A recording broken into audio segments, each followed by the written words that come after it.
Some say they're more shadowy illusion than reality. Others say they're a real threat, organized and competing for two things: drug trades and territory. So what is the honkies' territory? Whatever they're strong enough to control, which right now is most of southwest Missouri. Our contact wants to remain in the shadows, fearing retaliation for saying anything at all about this very secretive group. But we can tell you he's a criminal associate of the Joplin Honkies, an organization formed 10 or 12 years ago in the Missouri prison system by 4 Joplin men for protection and for power and control of the prison drug trade. Whoever controls the drugs controls the prison. Of course, after a while, they were released from the prison system and then came back to Joplin. Captain Matt Stewart of the Joplin Police Department says after returning to the streets, a number of honky members have individually been involved in drug sales, thefts, and violence. But Stewart says calling them a gang only elevates their stature among criminal associates and gives them more credibility than they deserve. I would not classify them as a gang because they don't fit that profile of having leadership within the gang. Some other law officers agree. When I think of gang, I think of some type of organization with maybe somebody that's in charge of, they answer to, or have a place to meet at. I don't think it's that at all. As far as being able to prove that they're getting instruction from a leader, we have not been able to do that. Have we been told that? Yes, by a number of them. Do you believe that? Yes. Newton County Detective Wanda Williams has researched the honkies for years, and she sees them differently than some of her colleagues do. Do you call them a gang? Yes. Yes. Some people don't. They're definitely organized crime. There's one person in each prison that they all answer to. There's one person in each area out here on the streets that they answer to. Joplin honkies identify themselves with tattoos, what members call patches. Our contact says each tattoo is unique and has to be sanctioned by honky leadership. If a large quantity of drugs were coming into town, not just the average person could just go and hook up with them.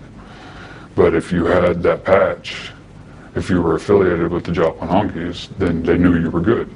When you think of a gang, they're very protective of their brand and who's wearing that and who's representing them. And that just doesn't happen in this case. But our contact says people who've been caught wearing a honky tattoo without approval get a dire warning. Cover it with another tattoo, remove it, or the honkies will cut it off. Has there been gang-sanctioned violence? Yes. They put out what they call SOSs. It's either stab on sight, shoot on sight, or smash on sight. Missouri state statute defines a criminal street gang as a group of 3 or more individuals which has a common name or common identifying sign or symbol, whose members individually or collectively engage in a pattern of criminal activity. They're not allowed to talk to each other without each other knowing. They're not allowed to commit crimes without each other knowing. And what happens if they break that code? Then they get put on the list. The SOS list? Yes. Everybody wants to play down the crime rate.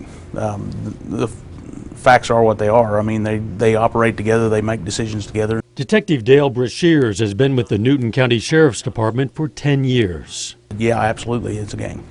So why does it matter? Well, under Missouri statute, if law officers could prove a crime is committed as part of gang activity, prosecutors could seek enhanced sentences. Some misdemeanors would become felonies. Prison terms could be longer. If they want to behave in a manner that makes them a criminal organization, then they need to be prosecuted in that manner. Is this a gang? I mean, look at the body count. There is no organization within the group. Look at the control of drugs. There's no one person calling the shots. Look at who runs the streets. There's no initiation into the group. Just look at who runs every prison in the state of Missouri. It's all Joplin. As we know right now, there are no established gangs in Joplin. I'd say yes, it is a gang. You have to be white of origin. Your race is white. If you've ever had any relations with anyone non-white, not allowed in. Relations meaning sexual relations? Sexual relations, family. Friendship?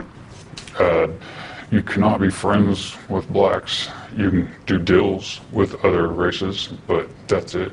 Deals meaning drug deals. But our contact tells us honky members have also been involved in race-based violence, what they term beatdowns. And what they mean by a beat down, they'll find somebody on the streets who's black and they will just go beat him down. They're looking specifically for a black person. For a black person, yes. And that'll give somebody their stripes. Under Missouri law, even misdemeanor assault could be prosecuted as a felony with prison time if it's proven to be a racially motivated hate crime. But that law has not been used in the prosecution of any honky member. People associated with the honkies say the group was formed based on old white supremacist rules. Members are required to memorize a white separatist slogan. Many of the tattoos establishing membership and rank within the honkies incorporate Nazi symbolism. But law officers we've talked with say they have not seen any pattern of racially motivated violence. And in fact, they generally agree that in recent months, most of the crimes that they commit that are against other people are actually against other people who claim to be a Joplin honky. I don't think they're as much of a threat to people outside of their organization as they are to people inside right now. They're fighting for something, but they're assaulting each other, yes. And I think they're too unorganized. I think they're too destructive, mostly self-destructive. our contact believes recent violence within the group is part of a power struggle, intensifying now because some of the established leaders of the honkies are completing prison terms and will soon return to the streets. There's members of Joplin honkies that have branched off and they're trying to change the structure and change it. I mean, the gang itself is fighting with itself.